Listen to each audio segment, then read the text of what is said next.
and that load shedding is not having too much of an issue for you, say I quite confidently. I do know that people are still joining at the moment. I've received one or two messages saying people are struggling a little bit, depending on where they are. So we'll just give it a little bit of time just to get everybody into the meeting. And once that is on the way, or once we're confident that most people are in, we will begin.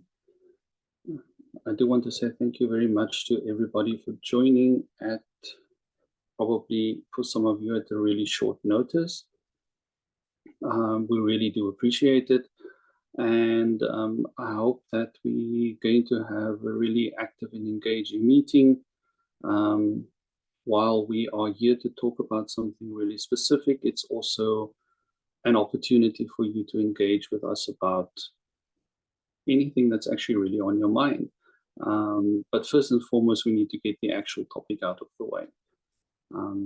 So if we can just give it another, it's now 10 o'clock, if we can give it till about 10:05, we'll have a look at the attendance and then we'll be on our way. Thank you, everyone.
Okay.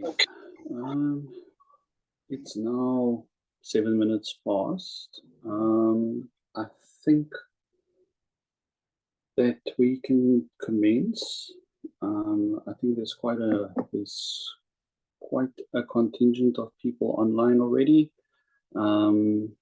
As I indicated, we just needed to see whether people are still able to join. Okay, so I'm going to turn over to our president-elect, Mr. Charlie Malepo, who's actually going to chair the session, and he'll do the introductions and get us on the way. Charlie. Thank you, Nazim. Good morning, colleagues. I hope you can hear me. Welcome to this stakeholder engagement. This is a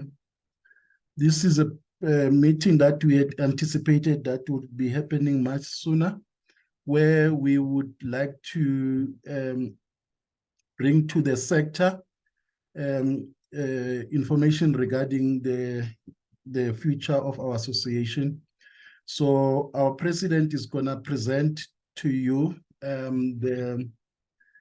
he'll do the presentation, and then we'll take the discussions. We'll take the discussions right at the end of the presentation by the president. Feel free, those of you who will not be able to who don't have audio available on their devices, what they will do, they can always write on the chat. I would keep track on the questions or comments coming from the chat. And those of you who are able to use your audio devices, you'll have to raise your hand, and then I will identify the speaker, and then we would then be able. Please, we hope this meeting is gonna benefit all of us in the process. So I'll take this opportunity then and give it over to Nazim, the president, to do the presentation. Thank you, colleagues.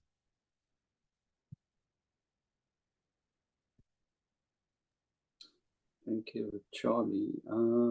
I just need to see whether I am able to load the presentation. Just give me a moment.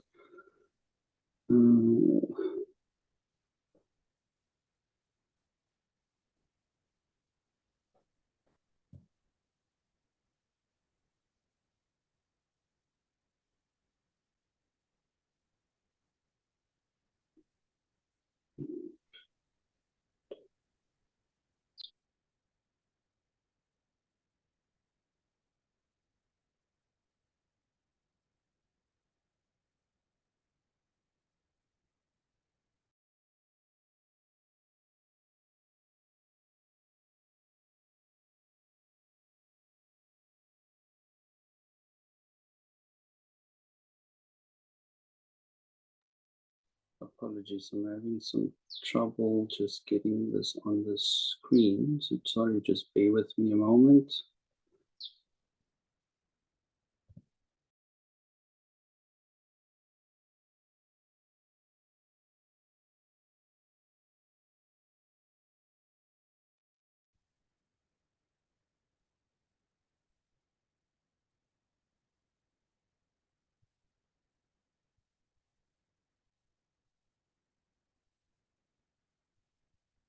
Would you like me to share it, maybe, Nazim? Charlie, yes, share it, or Apalele to share it. Sorry, it's not seeming to do it from my side. So you'll just need to tell me when to move. Now, okay. Yeah, so colleagues, because I'm sharing, I won't be able to see your hands or notes. So please, let's just leave it until the end, because I was going to monitor, but now that I'm sharing, I won't be able to see. Thank you.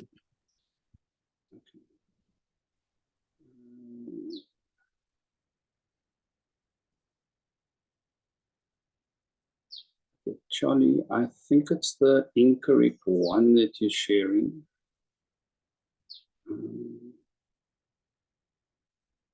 If you can just share the last one that was sent.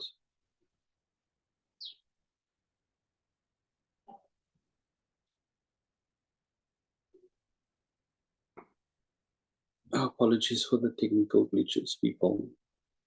While we're getting the right one up, thank you very much for the introduction to our president-elect. I do want to welcome again everybody to the meeting. I do want to acknowledge past presidents that are with us today as well. Thank you, and everybody also making the time to actually join us this morning.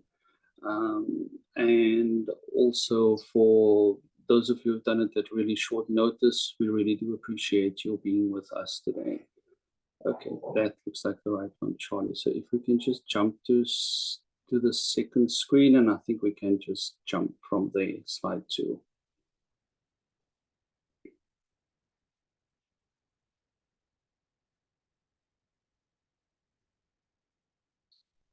Charlie, you can go to slide 2.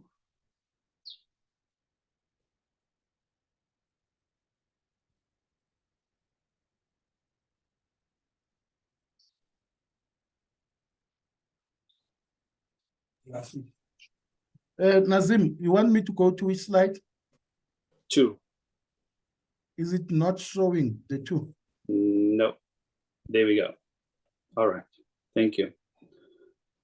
All right. So let's get into it.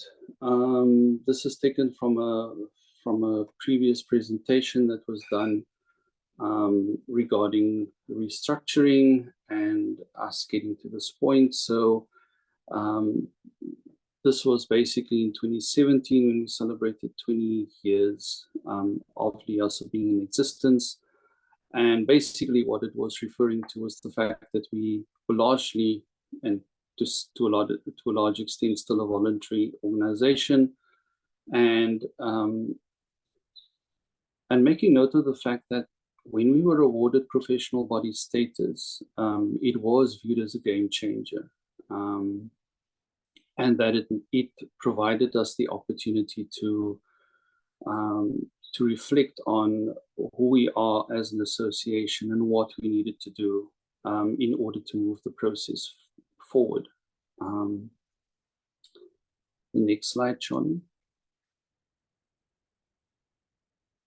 Okay, so for those of you who are not necessarily familiar with it, our professional body status is awarded was awarded way back in 2014.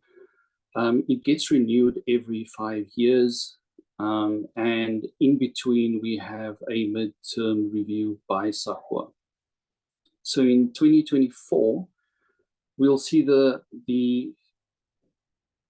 renewal of LIASA's professional body status taking place. It was renewed in 2019.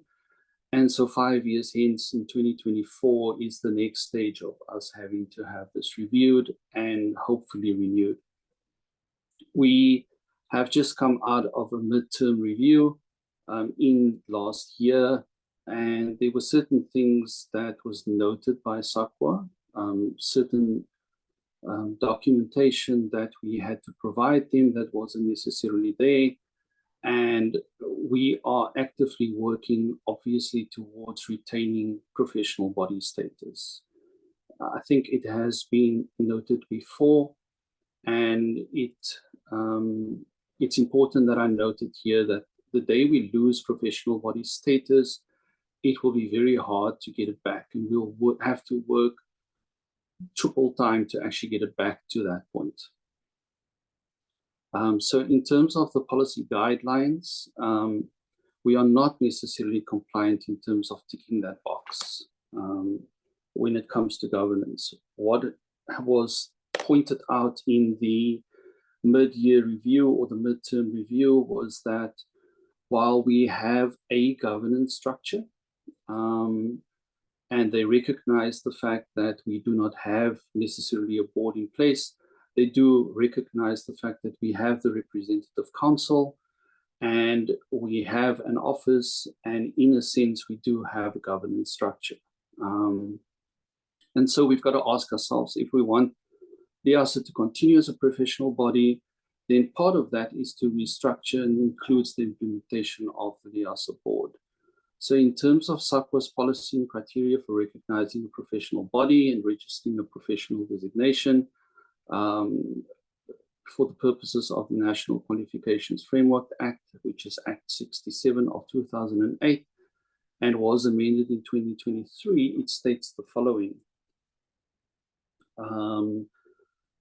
So in the criteria for the recognition of, as well as midterm monitoring review and the re-recognition of non-statutory professional bodies, in point 32, it says a non-statutory body of expert practitioners applying to be recognized as a professional body by SAQA will have a transformation policy that guides the constitution of the board.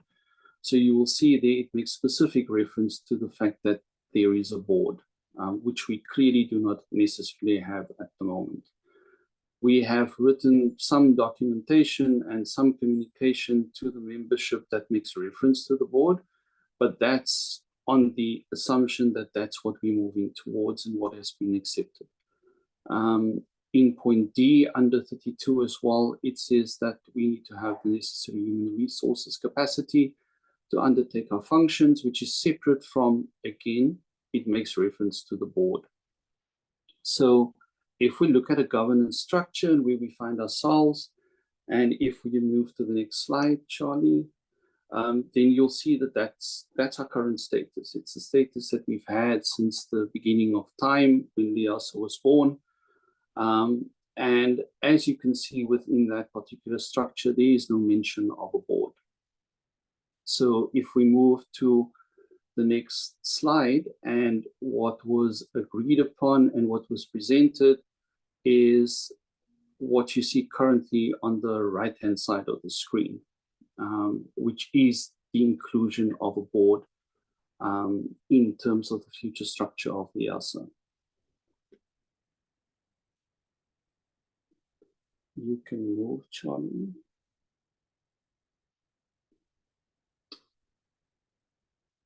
Okay, next slide.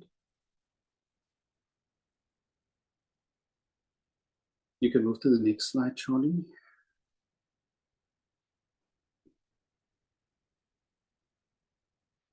Okay, so in terms of the board,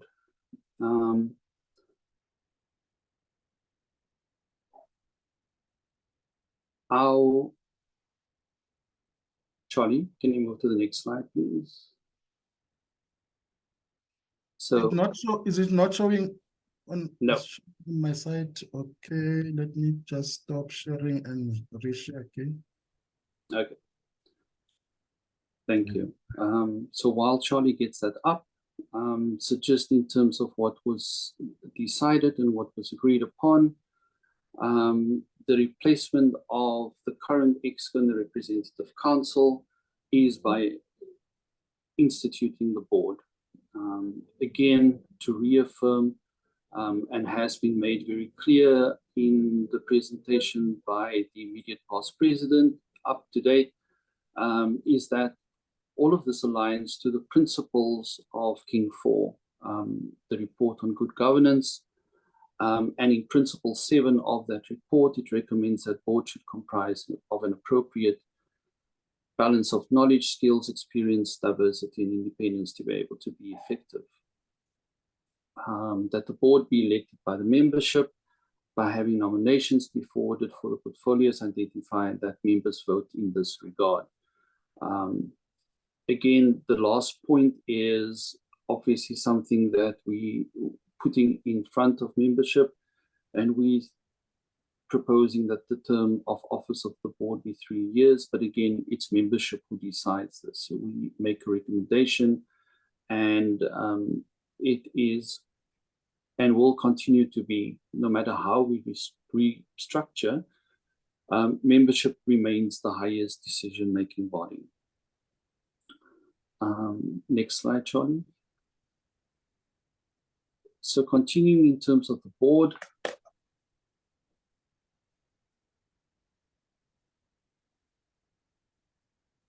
Next slide, Charlie. Okay. So we're recommending that the board comprises 13 members, that it has a representation of all sectors, that there'll be subcommittees formed to support the work of the board. And obviously that these include, but are not limited to, finance and risk and governance committees. In terms of the actual structure of this board, next slide, Charlie.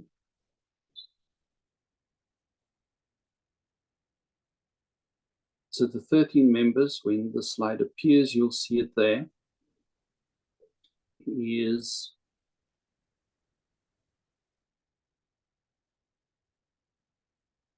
okay. We'll just wait for Charlie to come back.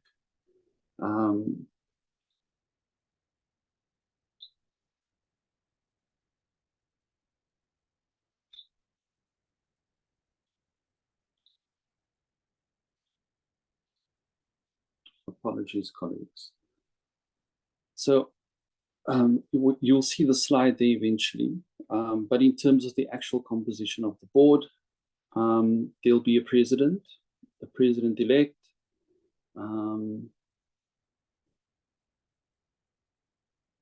there we go, thank you,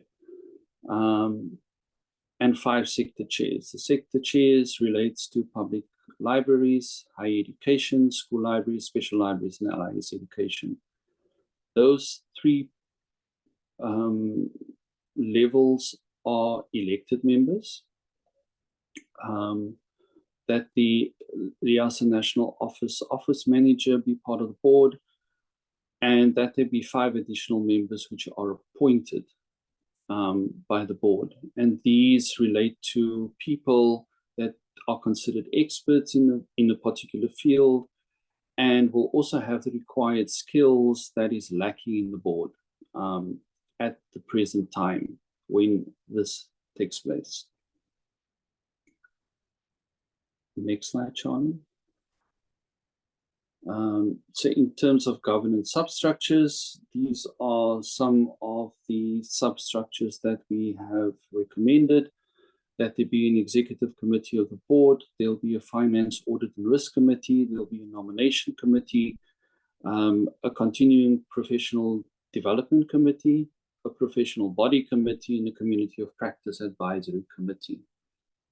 In terms of the first 3 committees, they will be composed of board members only, and that the last 3 committees will be chaired by a board member, but they will be, as I said, composed of experts in these fields. So let's talk a little bit about impact and repercussions. And I am aware that there's been a lot of questions about elections and what is meant to happen. And I want to look a little bit on the impact of what has been put in front of you and what we are wanting to propose and take to AGM in October. So I had a representative council meeting held in May. We did have a discussion around the restructuring process with quite an emphasis on the impact on elections. What had happened up to that point is we had engaged an attorney to assist us in looking at the current constitution, what we were proposing in terms of restructuring, and how this affects the constitution, what needs to be changed in the constitution, and obviously once these changes were then obviously written down in terms of what the new constitution is meant to look like, this would obviously then go to an AGM for approval. However, there's been quite significant delays, and a lot of the progress now hinges on the outcome of these consultations we're having with attorneys. And in particular in how to bring the Constitution in line with the proposed changes required to implement the new structure.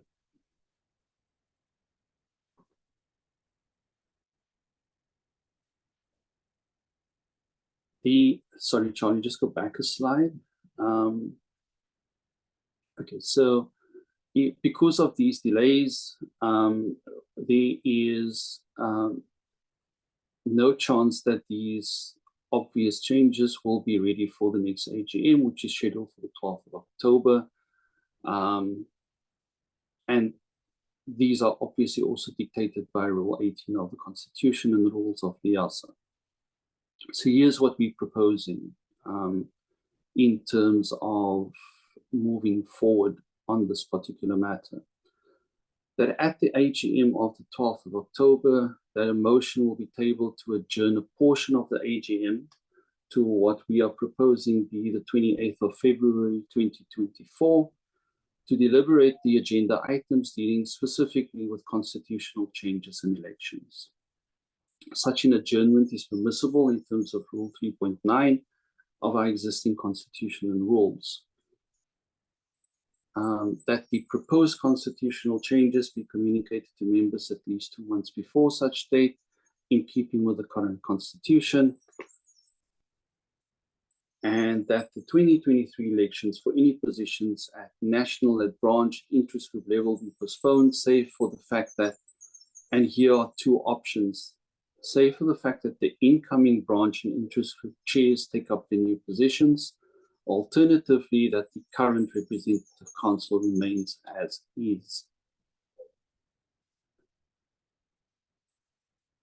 So, from all of that, the proposal is. Excuse me. Sorry, it's Ellen Tice here. Hi, you went. Ellen. Sorry, I just, because I mean we have to wait until the end, but you went over. I think the last 2-3 slides are crucial for this discussion, and you went over too quickly, Okay. Mr. President. My apologies, Ellen.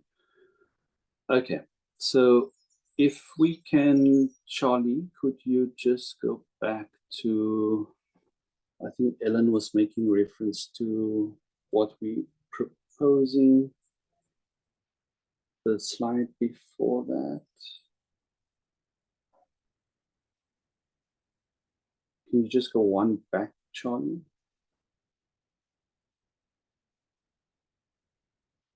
To slide 15.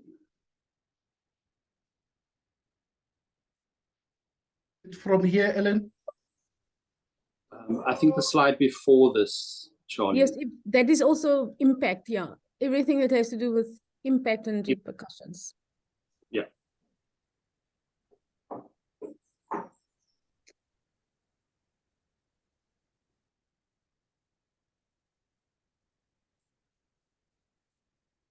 There you go. Thanks.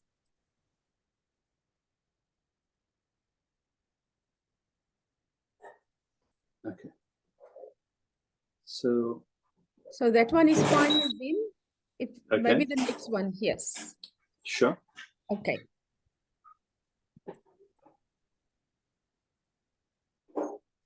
Okay. So again, just to go over it again, our legal discussions have been much more protracted than we expected. And thus the constitutional changes, the proposals for these changes are not ready for the next AGM. Next AGM, you would have received notice already, is scheduled for the 12th of October. And according to the rules, members have to be notified 2 months ahead of time of any changes. And clearly that's not going to be possible. You can move, John.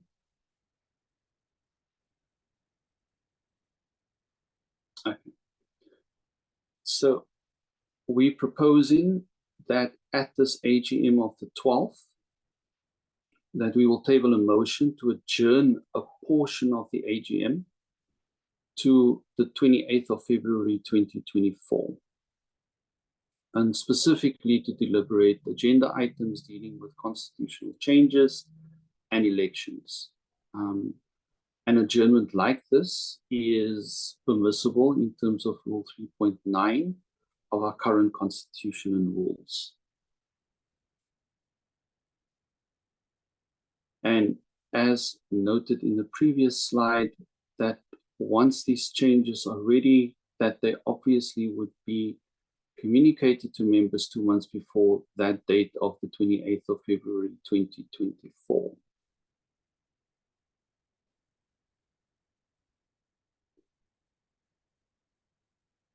And thus, that because of what we are proposing here, so part of that motion is that also that any elections for positions at a national, at a branch, and an interest group level be postponed.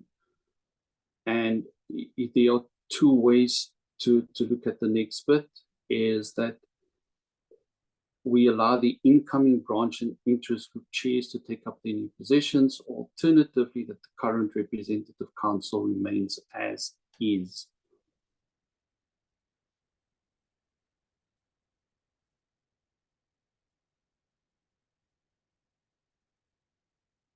So part of that impact and repercussions would then be that the current EXCO remains in place, and specifically to complete the restructuring process.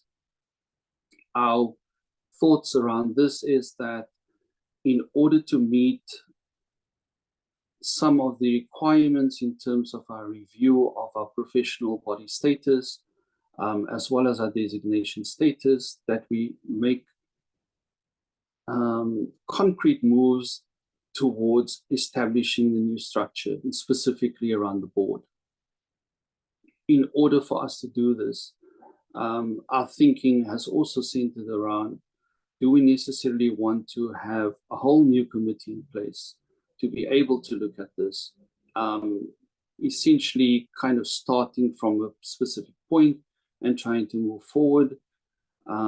If we look at where we find ourselves at the moment, while this has been something that has been uppermost in our minds in terms of concluding, we're not currently there yet. Second bullet point here, that the current national EXCO then either the incoming branch and interest group chairs or the current representative council as is remain in place until the implementation of the new structure. That the representative council, however it will be agreed above, prepares for the adjourned portion of the AGM.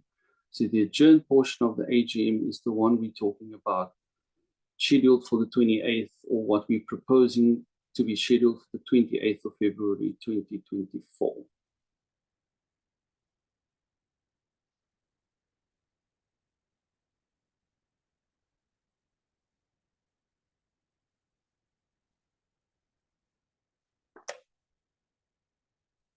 Following the adjourned portion of the AGM, and what we're hoping for will be the adoption of the proposed constitutional changes, and hence the new structure, that the representative council sets a date for a special general meeting at which the new structure shall take effect, and the representative council will then be dissolved.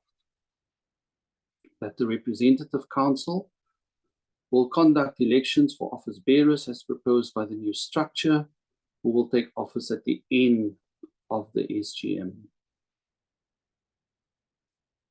And that the SGM shall be held on a date no later than 3 months after the adjourned portion of the AGM. And that is no later than 3 months from the 28th of February 2024. So we are wanting to have a really finite period attached to this. While discussions with the attorneys have taken longer than we have wanted to, but we are confident that we would be able to put into effect the dates that we have proposed, and that we'd be able to give effect to what we are wanting to table in this motion.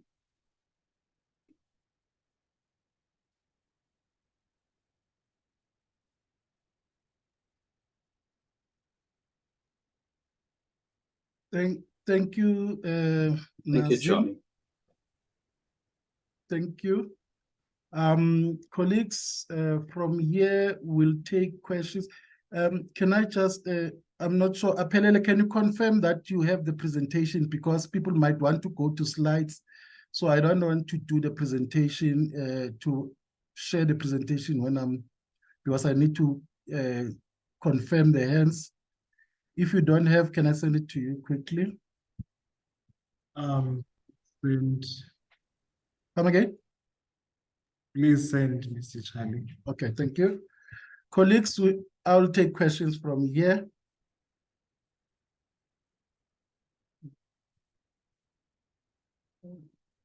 Try and see the hands. Ellen Tice, I can see only your hand. You can go ahead.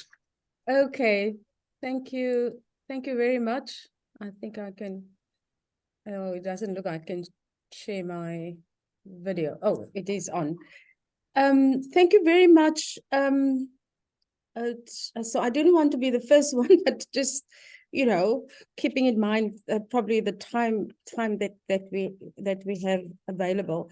So there's one or two questions for clarification, and one or two introductory remarks, and then one or two in terms of moving forward. And I would like to use the example of when IFLA had done its last constitutional changes, what the process had been there in order to come up with to implement the new structure. And I understand the difficulty that the Representative Council had with the delays, and and as such, based after concerns were raised that we're having this this session this morning. So my first question is really what is the status of this meeting today in terms of our constitution, and how does that relate or impact on actually decisions? Because my understanding from the invitation, this is consultative. So we do need to get clarity on that, because we're all wasting our times if we just going to get the presentation, and what does that actually mean? So that's my first question. The second point that I or just general comment, again, maybe it's because of the time, but I find it very difficult. That's why I had to ask the president earlier on, just to stop, because it's a bit much to take in. It would have been really very much more productive if the presentation could have been shared by us, so that we could actually have prepared. And now I was trying to keep here and there notes of the specific questions that I wanted to ask. But again, I understand the time constraints that you have been under. But I just want to make that as a point of noting that this meeting would not necessarily result in the outcomes that you would have liked to see as a result of how it was conducted.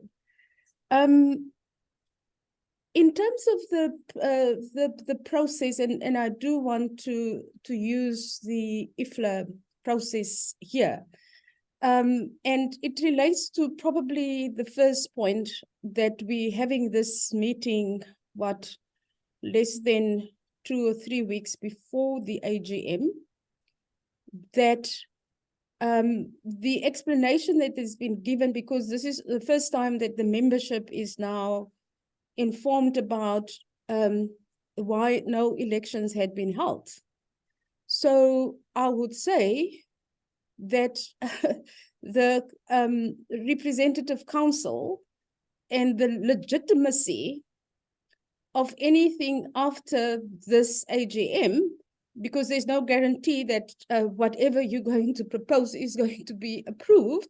And I hope you do make a provision for that, that should the resolution or the motion not pass, what is the alternative?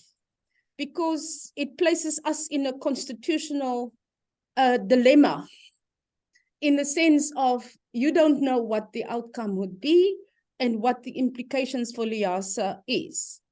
And that has to do with the process, because you could not, under no circumstances, did you have the authority to unilaterally decided not to have held elections. And if you wanted to have, in terms of the constitutions, by when the election should have been held for the next council, in order for you to go with a motion like what you want to do now, you should have, in the first instance, have had approval from the members that you can, in fact, do that. Mm-hmm. So it places everybody, the whole association, as I said, in a huge dilemma. Even in terms of postponing the AGM, as you had suggested, because you have no idea whether that is going to be approved. And secondly, that you placing, have placed the association now basically in limbo with not proceeding and had given no explanation, or had consulted and got approval from the membership to wait until the AGM and therefore not to hold elections. There may have been a communication, but it seems to me that I have missed that, if that was the case. So it's very difficult, as I say, to discuss what is being proposed when you, in the first instance, have actually contravened the constitution of LIASA, in terms of where we're finding ourselves, in my understanding. If I can just give you a sense of what happened with IFLA, the process that led to the new structure, how long? I think it took them over a year. In terms of, first they had to change or ask for approval to change just the way that, because that was in 2019, and then 2020, of course, with the lockdown, where they actually had to ask members that to allow them to vote electronically on the changes that they are proposing around the governance structure. When they had, after that, they actually had to, and that was done electronically, again, they had to distribute the actual governance, the actual structure and the document before the General Assembly. They then had to hold a number of consultative meetings in order to, after, I think the first was, this is how the structure is going to do. Then they had asked for feedback now on that structure. Then they had to compile a report from that, and they were able to then make further changes to the proposal of what they already had. Then after that, there was then a discussion in terms of having this further consultation, where they had actually asked, and it was very clear, no decision. The president had mentioned that right from the start. And only after that, after the governance survey had actually closed and they had clarified, they were able to move on to the next phase. All of this was done before the General Assembly, where the governance structure had to be adopted. And it was only after the governance structure was adopted that they were able to then go ahead and have the elections based on the new structure. So this is very, very unusual that we are doing this in this way. And secondly, when we don't know what, because already the board then had already approval from the members based on the work that they've done. And of course, a lot of that consultation, my understanding, had taken place. However, the actual proposal on what that structure would look like, they had to actually ask before the time. So again, I just want to ask, in terms of the elections, in terms of what is plan B, if plan A doesn't work, and then just on the actual proposals with regard to going forward, I just want to get clarity in terms of exactly are we saying we want, so my understanding is the proposal is that the current national exco remains in place, that and of course you have to go and ask this again, what's plan B, because there's no guarantee that the members would accept this proposal. Secondly, that it is the current, I think you've mentioned the incoming elected officers of the branches, and I assume interest groups, that they continue until this special general meeting. But then you say 3 months after that. So I'm not, and that the Rep Council will then be resolved. So is the Rep Council resolved on the 28th of February when the meeting is taking place, or until such time that the new board members had been selected? I understand it's 3 months from that. So basically what you're asking is that an interim structure, according to the indication that you've given, if you take October, November, December, plus the 2 months, plus another 3 months, so you basically, seems to me that you're asking for an extension of about 6 to 7 months of an interim structure.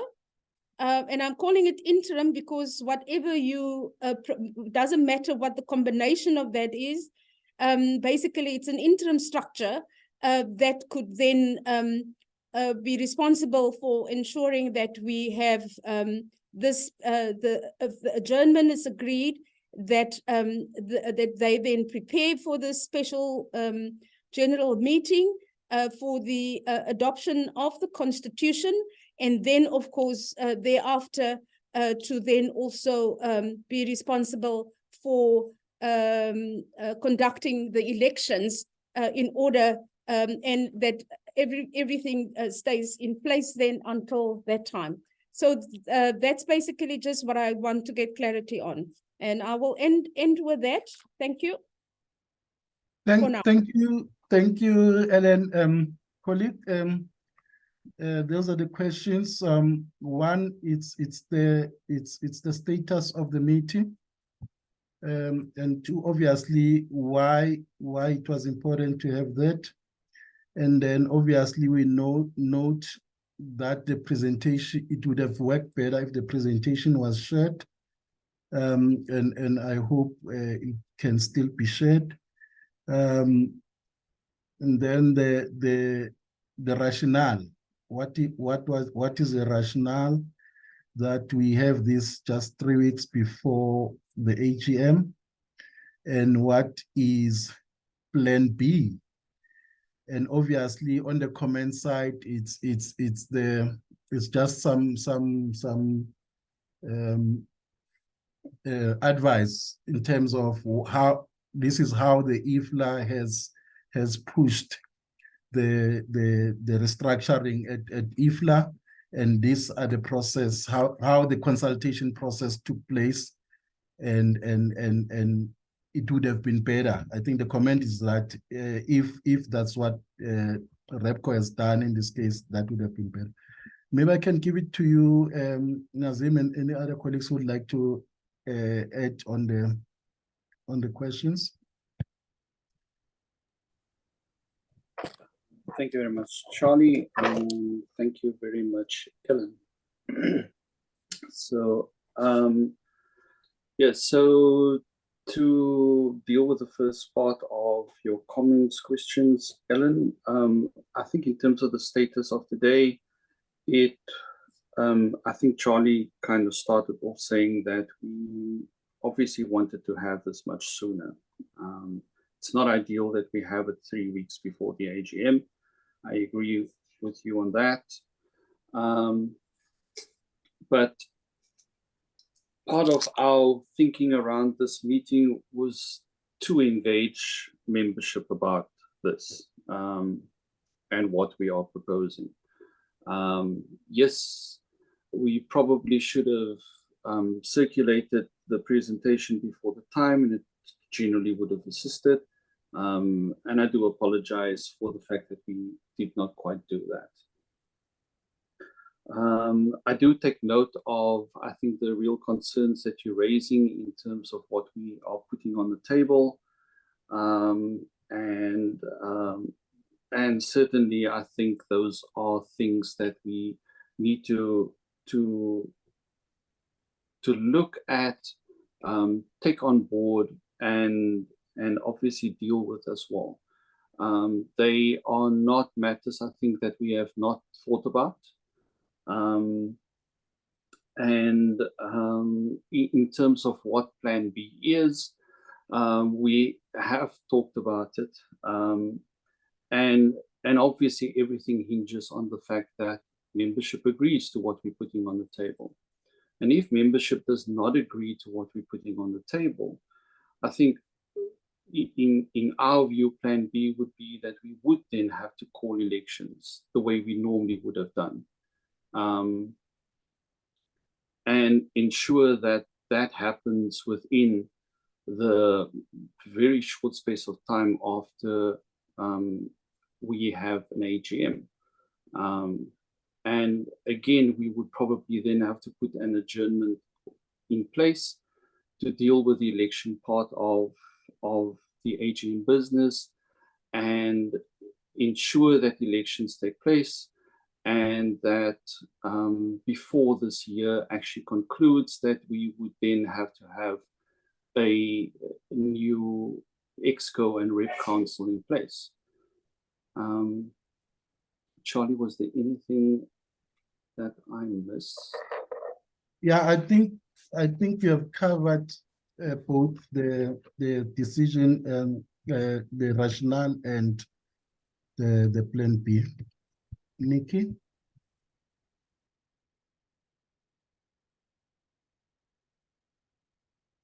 Good morning, Program Director. President, can you hear me? Yes, we can hear you. Yes, we can. Thank you. I am unclear around the President's response to Ms. Tice's question around the status of this meeting. I have heard in the discussion this morning that it's a stakeholder engagement. And if that's the case, I would like to hear from the ExCo that it is indeed that. If it is indeed that, my question is, according to the number on my screen, there are 134 people in this meeting right now, and the current LIASA membership that's reported on is 1,560. So it appears to be just on 10%. Now, while that might be fair in terms of the Constitution, perhaps, it actually isn't a quorum plus one, but nevertheless, my question would be, what is the status of the other 1,400 or so people?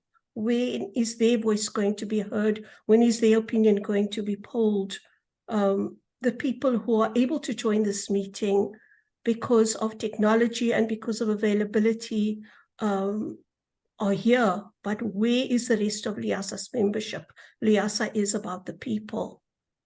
In previous iterations of stakeholder consultation, various formats of discussion took place over periods of time so that we could get a fair sense of LIASA feelings on the matter, and not just people who are able to log on to a call that was made in quite short notice as well. So I'd really appeal to the executive that this conversation is expanded with all the possibilities available to us to include people in this conversation, people who have paid their membership fees for 2023.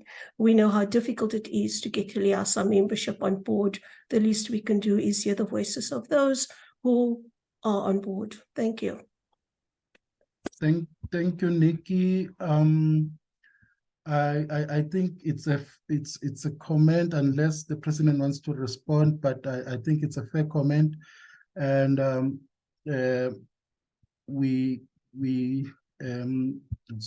see your hand, Zuki. You are next. Unless president, you want to comment? Thanks, Charlie, and thank you very much, Nikki, for I think those words, and I think you are correct in saying that, you know, it requires much more vibrant engagement, much wider engagement. So certainly, I think this meeting was not intended to necessarily make decisions in the sense that you're going to vote on something. I think that is why we changed the particular labeling of the meeting to a stakeholder meeting. And yes, while it is not ideal and we don't have everybody on board, noting, I think, the technological challenges that we have, certainly I think it is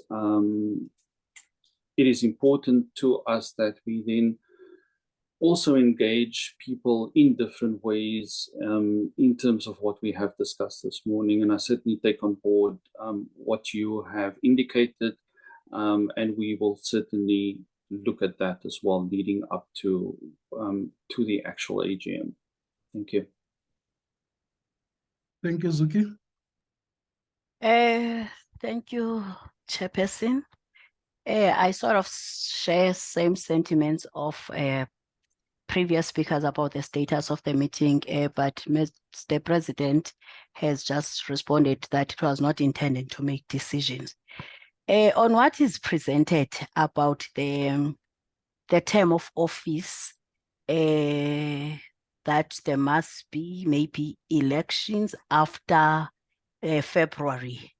I would like to propose that, can we take maybe these discussions like that to the provincial AGMs, where maybe we will know what we are discussing.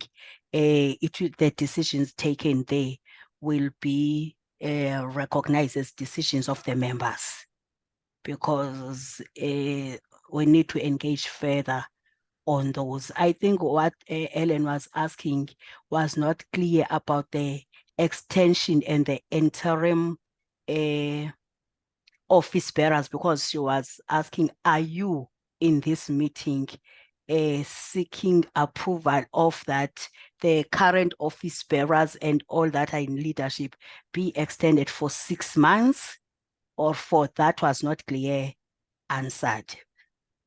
I believe then we should be given mandate as members to discuss these in the AGM, because discussing them here where we cannot take decision, I do not know if it will help. But for me, it's that, can this be discussed maybe in the AGMs, if members agree with that interim structure or not? Thank you. Thank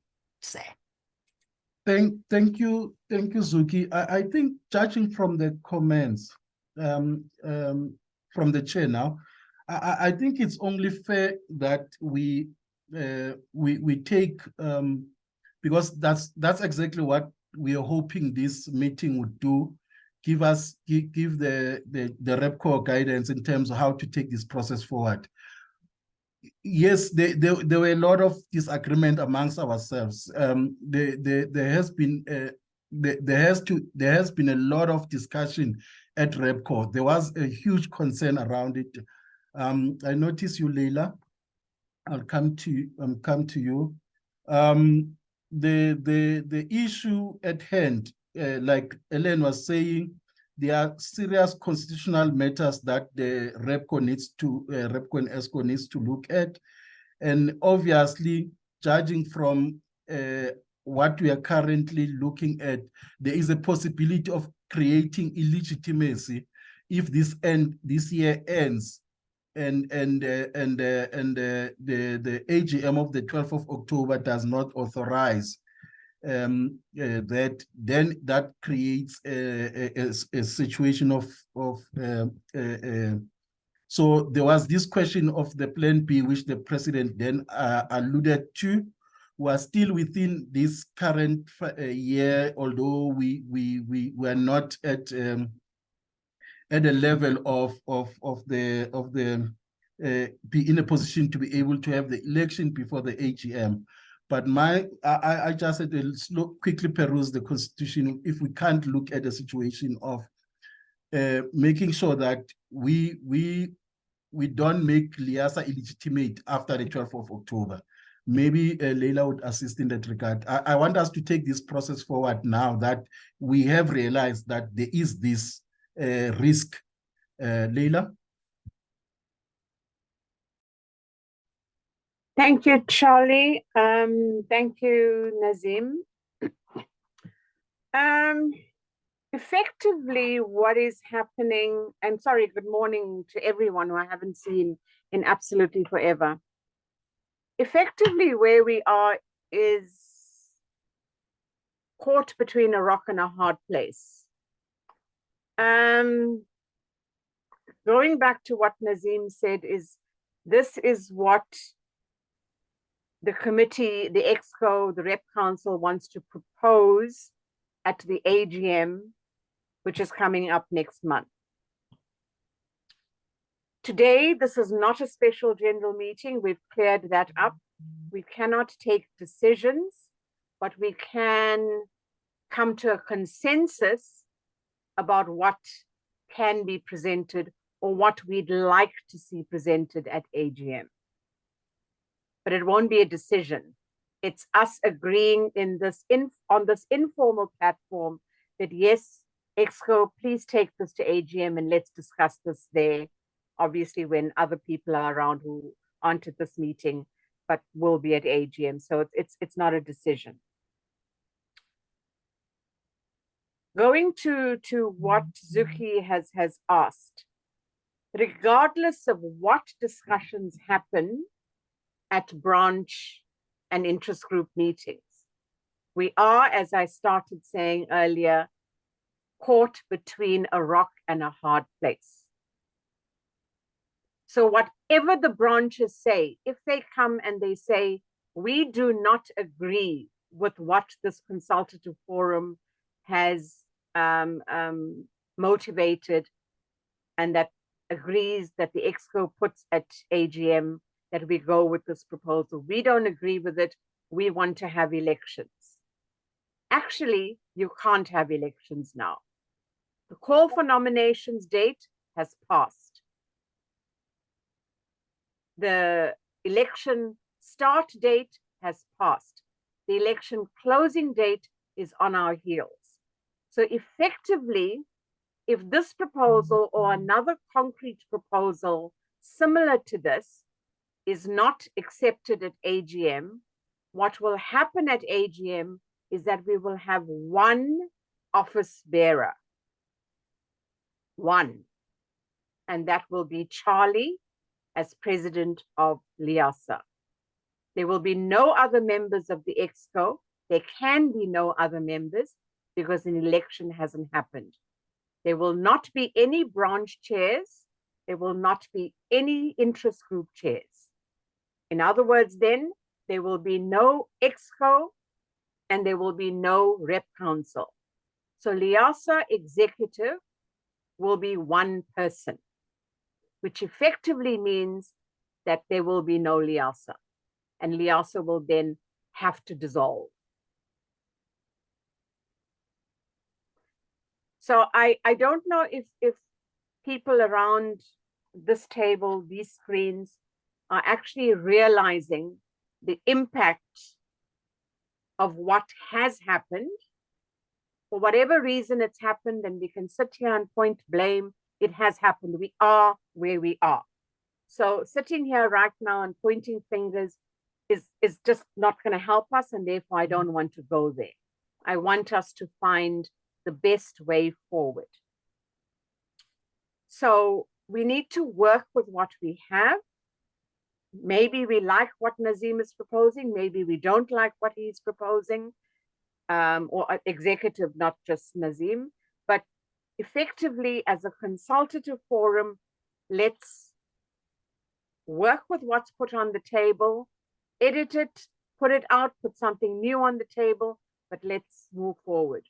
So Zuki, while I hear what you're saying, effectively, whatever you decide at branches needs to come from what is accepted by the members in this forum.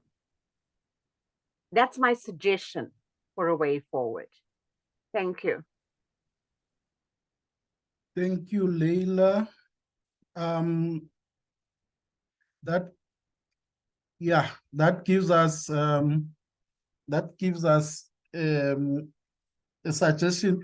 But just for correction, Leila, I think in terms of the REPCO, we would have the incoming chairs of both the interest group and the incoming chairs of the branches, but it would not be a properly constituted body. So I just confirm that's what, in just case somebody else thinks other way around. So it will be just half. That of is correct. Yeah. Yes, that is correct. But noting that some branches and interest groups actually don't have incoming chairs. Yes. So in short, what Leila is saying, colleagues, that we need to find a solution to as a way forward from where we are. And I take it that we also now from here, let me take hands that would advise on the way forward. Ellen? Yes, thank you. I would only speak if in terms of the way forward, and thank you for that input from Leila. If there's somebody else that would like to speak before me, seeing that I already had a chance. But before I make my recommendation, could I just also just be very clear about one thing? In the presentation, so based on the our statutory status, the expiry date of that, in terms of basically we have to put the structure, the new structure in place. Is that correct?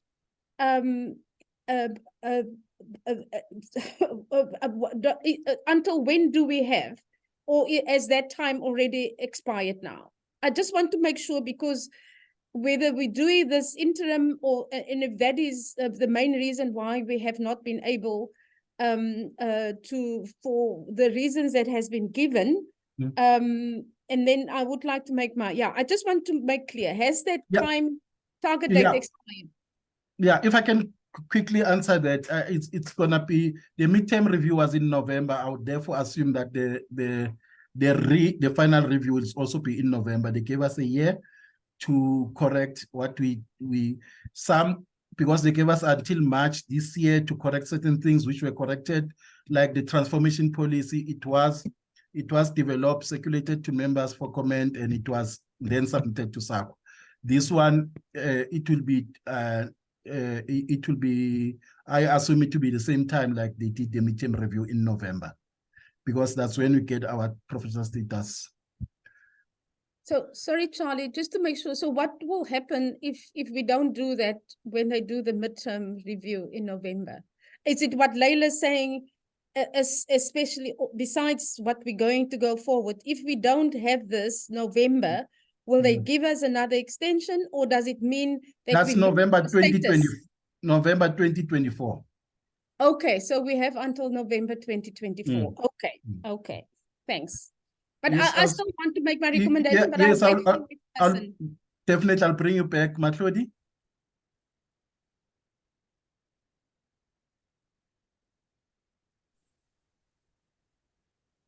Matlodi, we cannot hear you, and I can see that you are not muted. I think there's a challenge with your mic. Okay. Colleagues, Matlodi, you can write on the chat Is there anyone, colleagues, who would like to speak before Ellen also make a proposal for the way forward? It looks like, Ellen, that leaves you. I will also look up on the chat if Matlodi has written something. Yes. Thank you. So just to follow on Leila's one part about the this also the status of you and the others, as you said, the main thing is, you know, strictly speaking, if we don't have a way forward, that LIASA basically has to dissolve. But even though we have you as the president-elect and the incoming chairs, if there is no LIASA, if there's no rep council, if there's nothing, then basically all that will be left is, because you can't assume any role in any case. Because so that is strictly speaking the situation, and as she said, therefore we need to look at how do we move forward. So I would want to say, it seems where we are, we have to support, to get us out of, support the proposal, the motion that we what did you say, postpone a part of the AGM to February 2024, in order to then organize a special general meeting for the and it's specifically around the constitutional changes or the amendments to that. I even had a look at the IFLA agenda for that AGM. The assembly, it said motion for amendment of the IFLA statutes. So if that we support, we don't really have a choice here, that we have to support that. And I'll come now to the rest of the proposals that were made, but that's the first thing. So if we do that, then the next step is what do we need to put in place, seeing that no elections had been held, or even if we could have said, you know, we have the elections, but if we're able to do this before the time, because we would have had more than enough time until November next year then to put the new structure in place. But since that hasn't happened, we now would have to make a proposal in terms of what do we do until such time, and that we don't want to wait, because it's the timing is very important, because even if we say that we will hold elections after if at the special general meeting, you know, to have elections, because it means also we usually have our conference in September, October. So what you probably need to do is that you probably want to give yourself enough time after the special general meeting to hold and put the new structure in place, etc., etc. So I think the EXCO, or you have to still consider exactly that proposal or the motion around the time frame by when and how you're actually going to do this. You have to be very clear how you're going to do the consultation of that. You have to be sure what you're going to, that you will have to send the membership a draft before the special general meeting, to have those consultative discussions. And then, as I said, you have to put down a clear implementation or timeline by when what is supposed to happen, and how it is going to be done.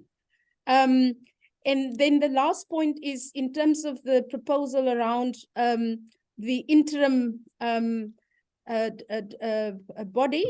that we're going to have.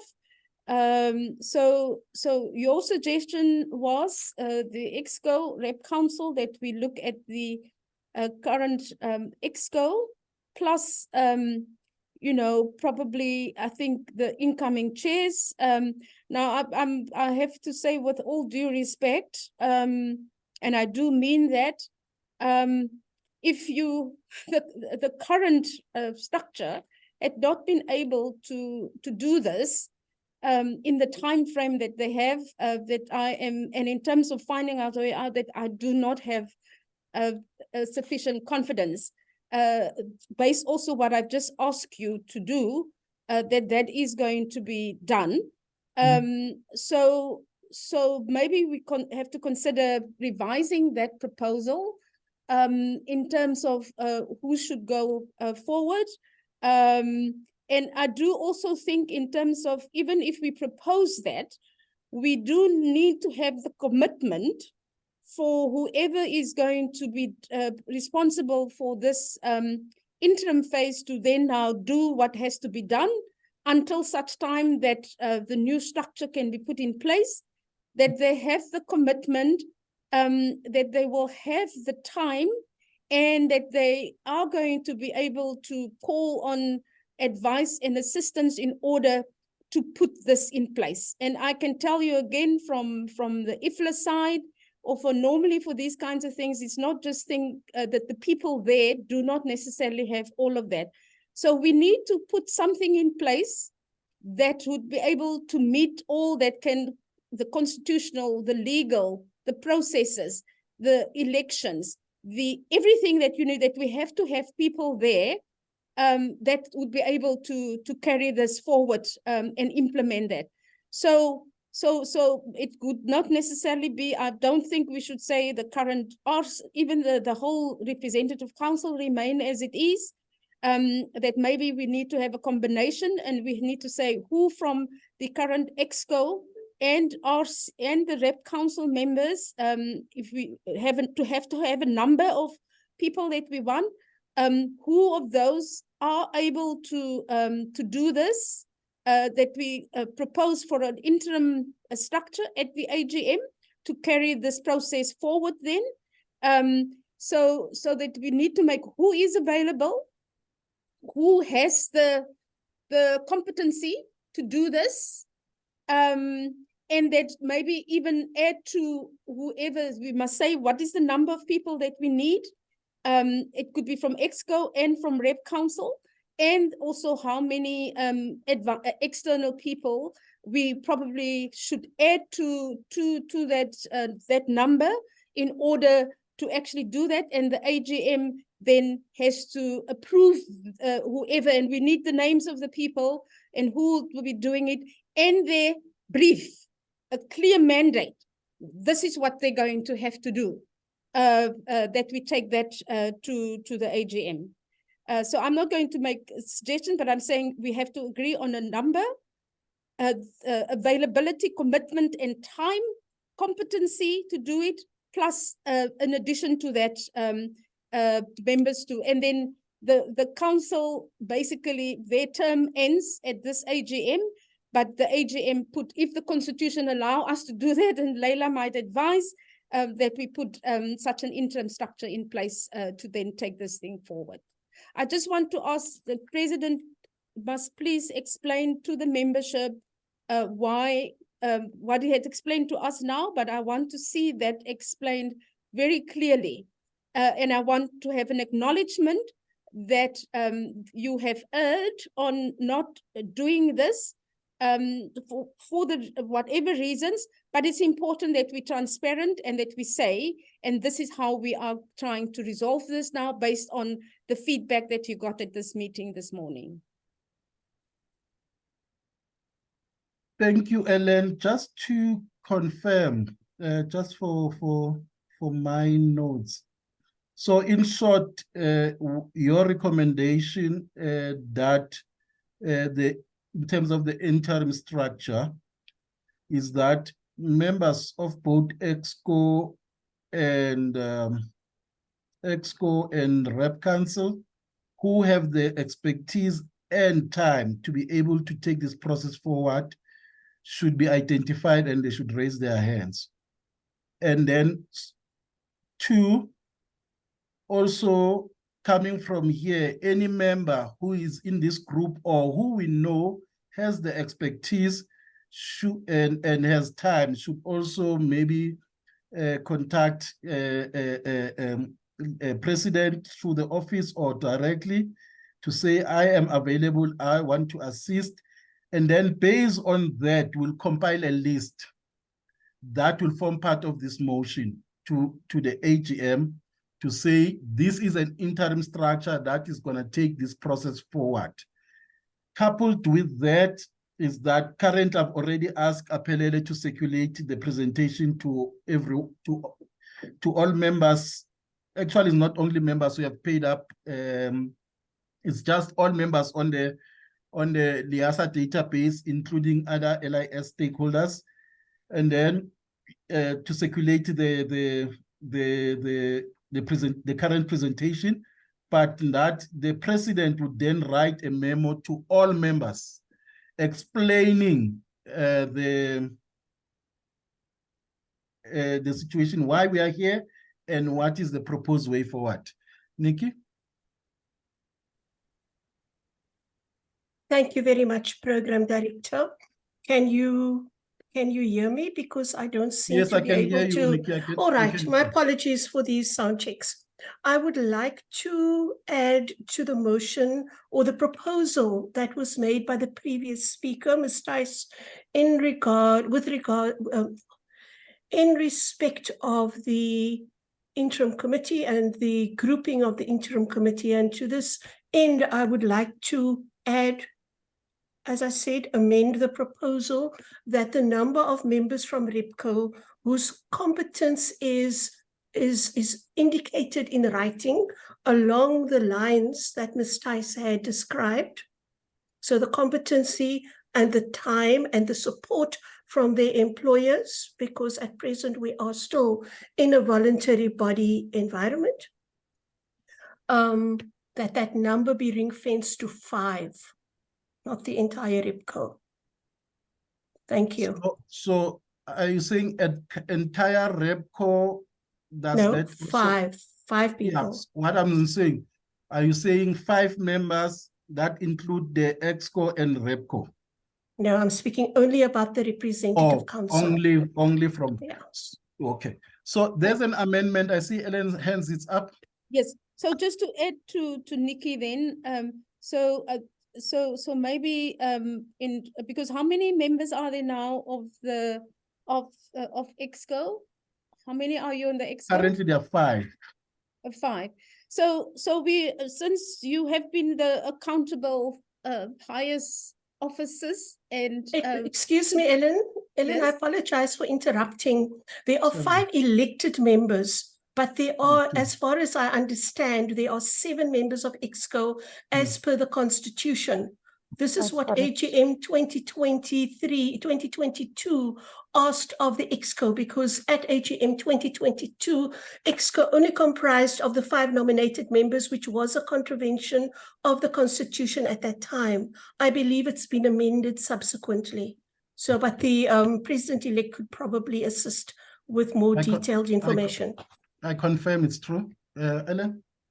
Yes. So in terms of so I think, you know, just to basically amend then my proposal based on what Nikki had said, that we're saying that, as I said, as accountable and have been involved and know exactly what has transpired up till now and have done some of the work to get there, that we're saying that maybe, you know, the whole EXCO.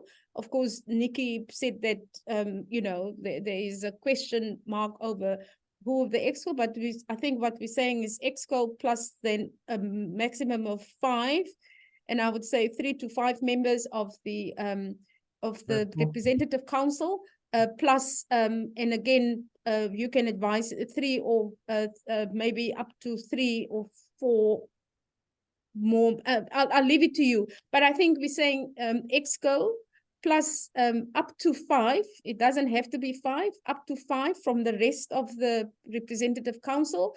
And I would also say probably 3 from the general membership, as you had pointed it out. So that might leave us with about 10 to 12 people. So, but you can revise it, but that's more or less the proposal. obviously, even from the EXCO, it should be those people who their employers would allow them time to engage in this process. Thank you, colleague. I don't see any other hand. What then? Yeah, I don't see any other hand. I'm not sure if President would like to have last words. From here, then what we would be doing, EXCO would then, President would then, with the assistance from EXCO members that he prefer, would then work on the motion, and then obviously consult the motion sponsors just to get it correct. But at the same time, there will be a memo that will then go out to general membership, give them, one, the background why we are here, two, apologize on behalf of REPCO in relation to the process, but also explain where we are. And then, Leila, I see your hand. Is that a point of order? Thank you, Leila. No, it's certainly not a point of order. It's just me keeping my constitutional mind on the block. Remind me of when is AGM? 12th October. And you at the point where if you don't send out this kind of motion now, today, it's not going to be constitutional. So it seems like the EXCO has to put their heads together to propose this as a formal motion to AGM so that it will be circulated to all LIASA members today. Obviously not the names, but just as Ellen is saying, so many from this and so many from that. Okay, thank you, Leila. It looks like we are now at a stage where we may need to draft the motion. Maybe as a parting shot, maybe we can advise here, Leila or Ellen. Would you and also past President Nikki, would you guys be available maybe quickly for a 10-minute, just go through the motion once everyone gets off the platform, and then we just do it now so that we know one part it's over, we are able to send it through, and then the communication by the president will then follow. Can I just get an indication? Ellen? Yeah, I see Leila said she has to leave by 12:45. Fortunately, I think, yeah, that would be more than my 10 minutes. It will be just around 15 minutes. Yes. Other than, thank you very much, colleagues, for making time for this meeting. And we really appreciate this. Should not be, we don't take it lightly, your effort and your input. And you will be receiving more correspondence coming from the Office of the Presidency. Thank you all. Thank you very much. And then Leila, Ellen, and Nikki, and the colleagues from EXCO, can you please remain?